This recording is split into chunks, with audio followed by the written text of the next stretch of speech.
for the kind words and for the invitation to speak at this meeting. I thought I'll just briefly highlight a few thoughts that have been going through my mind on both the National Rural Health Mission and public health policy for India. The NRHM has brought a focus back to health. And that is, I believe, a huge achievement. Health was slowly slipping in national priority, and the NRHM brought this focus back. The NRHM also started prioritizing rural India, which is very different from the usual economic sort of focus on urban and industrial development. It brought in major inputs both in terms of finance and infrastructure, in terms of personnel. It revitalized the primary care system in many parts of the country, and I would say that it had made a huge impact to health in India. So what I'm going to say after this should not take away from the huge impact that it has had for the country. Now, I must declare my bias and background. I come from an academic background. It's very different from policy making, very different from administration, from politics and finance. So maybe my views are kind of naive as far as healthcare policies in India are concerned. I must admit that I'm only a recent convert to public health with my background in psychiatry, although I've had some training in epidemiology and anthropology. I must also admit that some of these thoughts may be many months or a few years old, and as I've heard, there have been many, many more advances in the NRHM in different states of the country.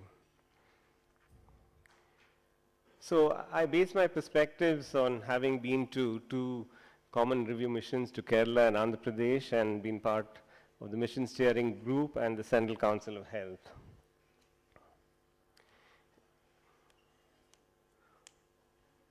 Now, the way I see the problems facing the NRHM is that there is huge regional variation, and the government has recognized this and has categorized states according to high focus, non-high focus, and Northeast Indian states, and has put in differential inputs into these states. But if you look at the health indices of these different regions, or the healthcare utilization, or the funds that have gone in, the technology which has been utilized, or the training which has been given, you find that this is generally, I believe, proportional to the governance in the state. So the NRHM governance is dependent on the governance already existing in the state. So you find many of the South Indian states where the governance has already been good, they have actually benefited, I believe, much more from NRHM than maybe some states in North India where the governance has been a kind of a problem. So when we talk of NRHM governance, we have to take into consideration the existing governance in different regions and states.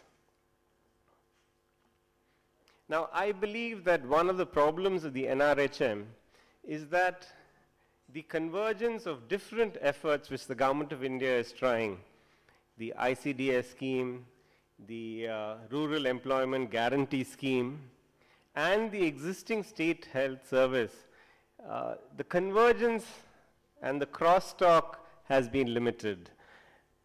This, I believe, on the ground shows much more than maybe at the center, but definitely between the ICDS and the NRHM, there's been a kind of a competition.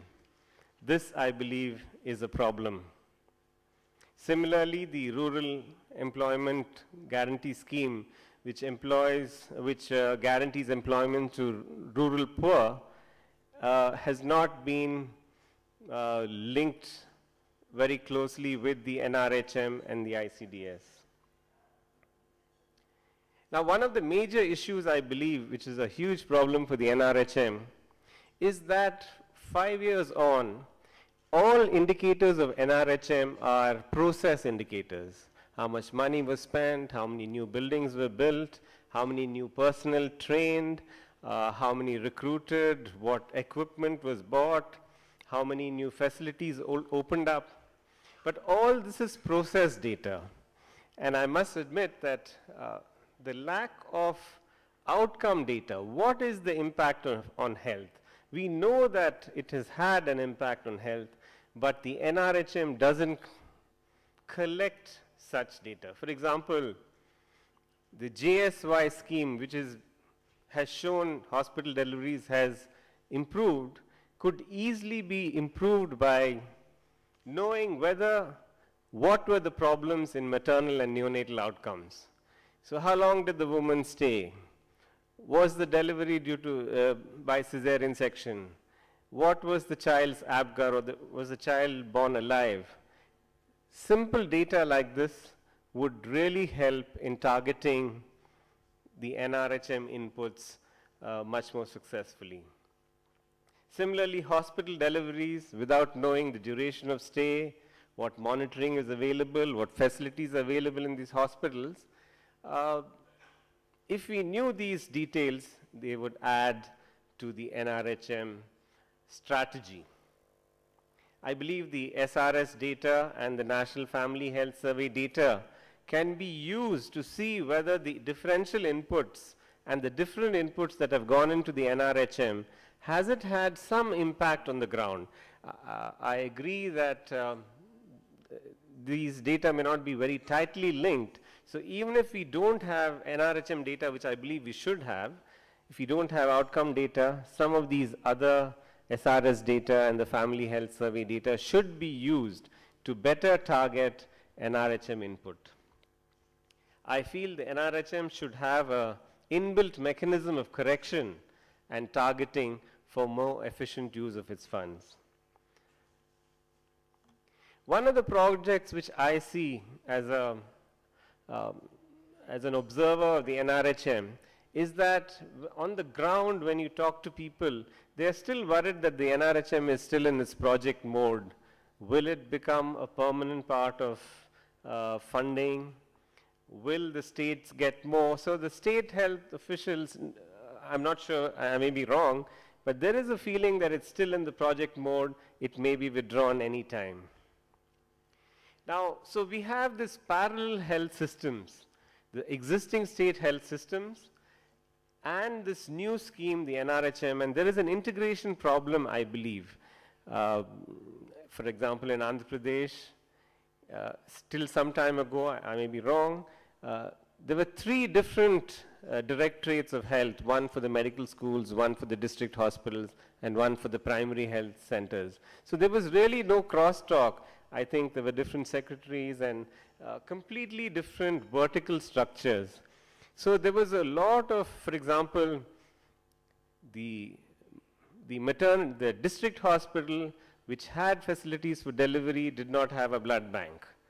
It was in a hospital 2 kilometers away.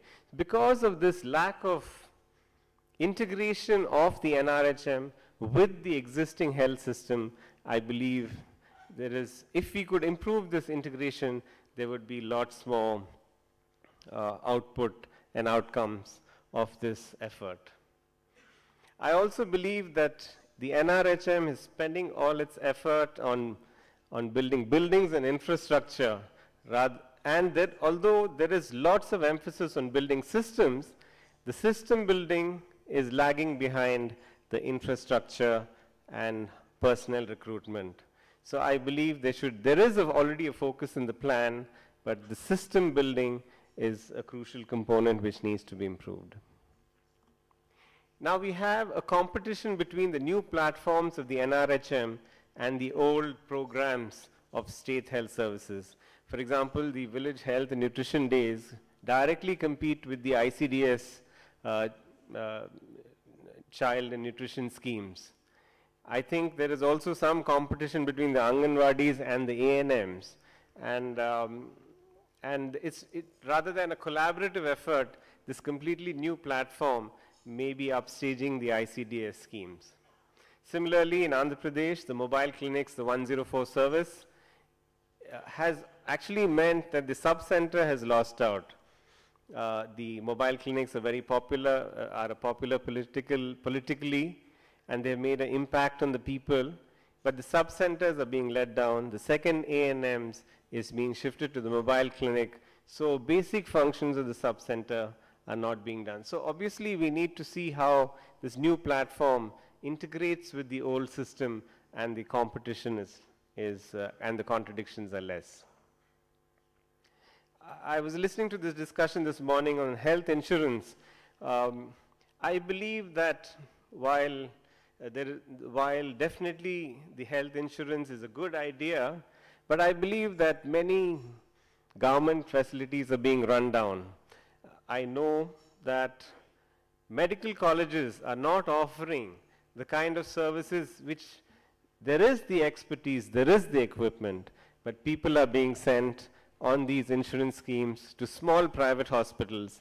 So I believe that this health insurance has to be carefully thought through, and it's not just the money being taken out from the government into the private sector, but it has a direct impact on the state health systems.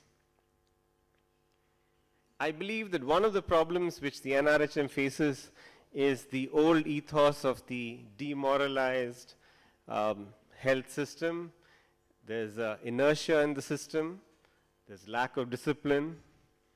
I remember when we went to Kerala, there was this, they told us as soon as we arrived that in Kerala people only want to see specialists, so there is no way that anybody would deliver in a primary health center with an MBBS doctor.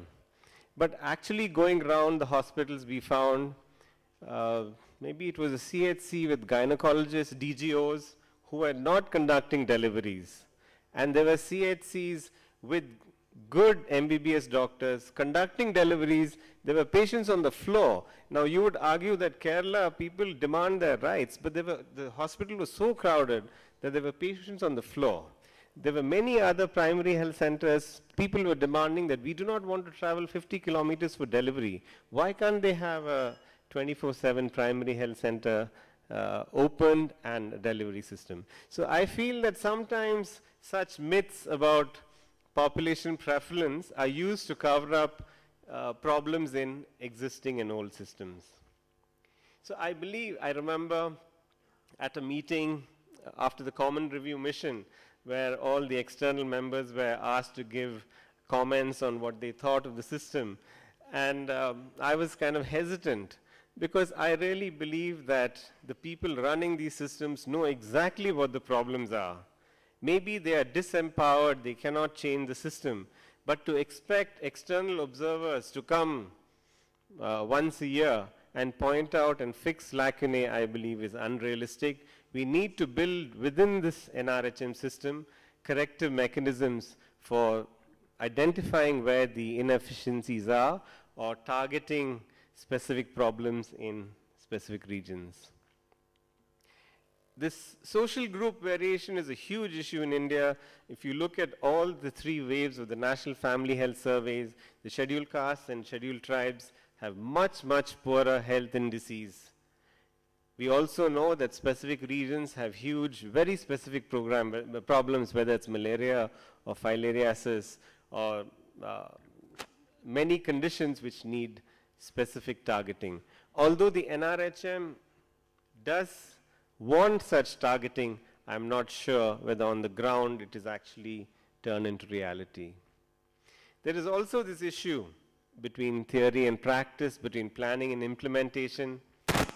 I remember we visited the CHC, which had, I think, 3 obstetricians, 2 anesthetists, 2 pediatricians, some